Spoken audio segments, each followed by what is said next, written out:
셋톱박스 제조기업 홈캐스트.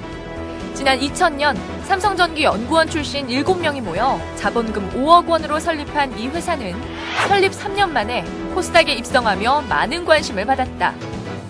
특히 2004년부터 지상파 방송의 디지털 전환이 단계적으로 실행되면서 셋톱박스 업체들이 주목을 받았는데, 하지만 금융위기 이후에 성장세가 멈추고 실망스러운 실적만 나오면서 주가 흐름 역시 부진했다.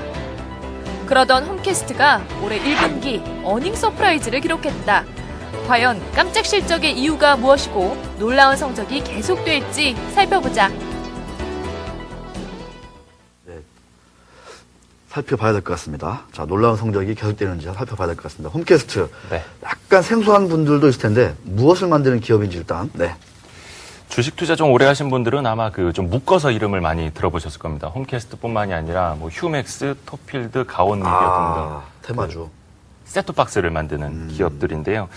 그 셋톱박스라 하면은 쉽게 말하면 어렵게 말해야 되겠네요. 디지털 방송용 수신 장비라고 하죠. 그러니까 집에서 어렵죠. 디지털 방송을 보거나 아니면 뭐 스카이라이프 같은 위성 방송을 보거나 아니면 IPTV를 보거나 그 방송 신호를 TV로 전달해주는 과정에 있는 작은 박스를 이야기하죠. 아마 그런 방송 보시는 분들은 TV 옆에 있는 거를 지금도 보고 계실 겁니다. 네. 1분기 실적이 굉장히 좋게 나왔다고 하던데요. 예. 1분기는 말 그대로 어닝 서프라이즈였는데, 일단은 그 눈을 2009년까지 좀 거슬러 올라가 보면 그 글로벌 금융 위기 영향으로 2009년에는 순적자였습니다. 지난해에도 영업이익은 79억 원, 순이익은 55억 원에 그쳤는데요. 그런데 올해는 단 한 분기 만에 작년 실적과 맞먹는 규모의 영업이익을 올렸습니다. 보시는 것처럼 작년에 79억이었는데 올해는 61억 넘게 나왔죠. 한 분기 만에. 네. 이 회사가 연초에 자체 전망한 가이던스를 보면은 매출 1,500억에 영업이익은 100억 원이었는데요. 1분기에 벌써 61억 원 이상 올리면서 초과 달성이 확실시 되고요. 올해 하반기에는 이 가이던스를 높여서 다시 공시한다고 합니다. 네. 이 셋톱박스 테마주들은 이제 디지털 방송, 이게 이제 의무화된다. 이런 것과 함께 이제 일단없이 많이 반짝반짝 오르고 했는데, 이렇게 실적이 1분기에 좋아진 것도 좀 반짝 그런 현상이 아니면 좀 구조적으로 향후 몇 년간 지속이 되는 건지 어떻게 좀 보십니까? 일단은 그 실적이 좋아진 배경부터 좀 살펴드리면, 네. 홈캐스트는 내수가 하나도 없습니다. 100% 수출 기업인데요. 야. 뭐 미국, 유럽, 아시아, 중동, 북아프리카 등등의 수출을 하고 있는데, 그 중에서도 마진이 좋은 유럽 또 미주 지역 매출이 크게 늘었다고 합니다. 매출 비중을 보면 미국하고 유럽을 합산해서 2009년에는 매출 비중이 23% 정도였는데요. 네. 올해 1분기에는 2배 이상인 55%까지 크게 좋아졌습니다. 아시아 시장에도 많이 진출해 있긴 한데, 그쪽은 이제 중국 기업들이 워낙에 이제 저가 공세를 하다 보니까 마진이 얼마 안 남는다고요. 네. 근데 이제 고가의 제품을 더 팔 수 있는 유럽, 미국 시장이 중요한데, 이쪽에 매출 비중이 높아진 거죠. 그러니까 홈캐스트가 이렇게 설명을 했는데요. 미국 케이블 방송 시장은 그 일부 사업자들이 시장을 좀 독과점하는 카르텔이 상당히 좀 심했다고 합니다. 미국 연방통신위원회가 이것을 좀 제재를 하고, 또 중저가 케이블 방송 사업자들은 아무래도 그 가격 경쟁력 때문에 제3의 셋톱박스 업체들에게 이제 문을 열어주다 보니까 홈캐스트에게도 좀 그 기회가 생긴 거죠. 네. 또 여기에다가 HD 화질용, 또 IPTV용, 또 녹화 기능이 들어있는 이런 고마진 제품들이 잘 팔리면서 이익률도 상당히 좋아졌습니다. 그러니까 이익률이 지난해 연간 6.1%에 불과했는데요. 올해는 1분기에 약 14%가 나왔습니다. 2배 이상 좋아졌는데, 이제 회사 측도 올해 내내 이런 이익률이 유지가 될지, 뭐 두 자릿수 이익률이 과연 그 연평균으로 나올지는 아직은 확신을 하진 못했는데요. 하반기에 실적을 다시 내놓으면서 구체적인 수치를 다시 제시해 줄 걸로 보입니다. 홈캐스트 이보선 대표이사의 인터뷰가 준비되어 있는데요. 잠시 먼저 좀 들어보시죠. 지난 2008년부터 미주 시장 공략을 가속화해서 최근 작년 3, 4분기 이후로 미주 케이블 시장에서 가시적인 성과를 거두고 있습니다. 특히 올해 1분기에는 우리 전체 매출액 중 미국 케이블 시장 매출 비중이 이미 30%를 상회하고 있고, 이는 앞으로도 미주 시장에서 미국, 멕시코뿐만 아니라 이 남미 시장까지도 올해 내에 교두보를 확보하고 많은 매출을 올릴 수 있도록 하겠습니다. 그 디지털 방송 전환이 완료되면은 사실상 이 셋톱박스 살 사람이 다 산 거 아닌가, 그런 궁금증이 좀 생기는데요. 그죠. 그러니까 저도 그걸 많이 걱정을 했습니다. 네. 저희 집도 그 셋톱박스가 사실은 필요가 없거든요. 왜냐하면 디지털 TV이기 네네. 때문에. 그래서 다 이제 전환이 되면은 이제 이 홈캐스트는 뭘 팔지 상당히 좀 걱정이 됐는데요. 역시 그 미래 먹거리가 뭔지 직접 들어봤습니다. 이보선 대표이사의 그 인터뷰를 한번 중요하니까. 직접 들어보시죠. 네. 예. 현재 셋탑박스 시장은 아날로그에서 디지털 방송 시장으로 빠르게 전환이 되고 있는 단계고요. 뿐만 아니라 최근에는 그 SD급에서 HD 방송으로 HD 콘텐츠가 많이 확보가 되면서 HD 방송 시장이 상당히 빠르게 성장을 하고 있습니다.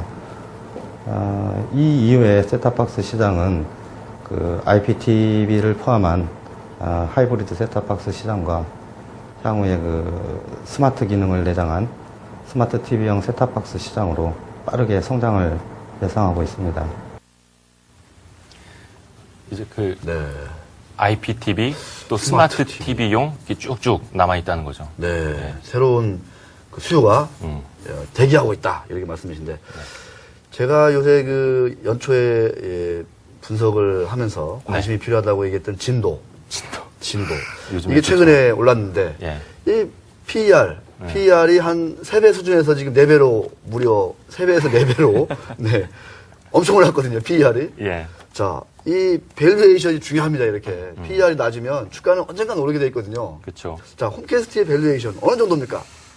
홈캐스트와 관련된 리포트는 이제 스몰캡으로 나오는데요. IBK 투자증권, 하나대투증권, 흥국증권에서 이렇게 나왔습니다. 근데 시가총액이 한 400억 원밖에 되지 않은 작은 기업이다 보니까 목표 주가를 쓰는 곳은 한 곳, 흥국증권. 없더라고요. 그 이승훈 흥국증권 연구원이 쓴 자료를 보니까 지난달 말에 이 회사 1분기 어닝 서프라이즈를 보고 이제 그 목표 주가를 올렸더라고요. 4,100원에서 6,000원으로 크게 50% 올렸고요. 50% 상향. 네, 흥국증권은 올해 홈캐스트가 순이익 128억 원을 올릴 것으로 일단 추정을 하고 있는데요. 오우. 목표 주가 6,000원은 그 EPS 870원을 기준으로 타겟 PER이라고 하죠. 네. 6.9배를 적용해서 산출한 겁니다. 그러니까 이제 지금 PER을 놓고 보면 지난 금요일 종가를 기준으로 이 흥국증권이 예상하는 순이익과 비교해 봤을 때 PER 한 3.86배가 나옵니다. 3.8배. 예, 현재 그러니까 주가가. 올해 실적은 작년보다 2배 이상 좋아질 걸로 보이는데 PER은 3.8배 수준인 거죠. 네.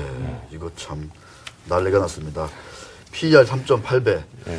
자, 과연 IPTV, 스마트 TV 같은 그 새로운 그런 그 우리 TV에서 과연 수요가 계속 날지 이게 참 중요할 것 같습니다. 예. 배당 어떻습니까? 배당.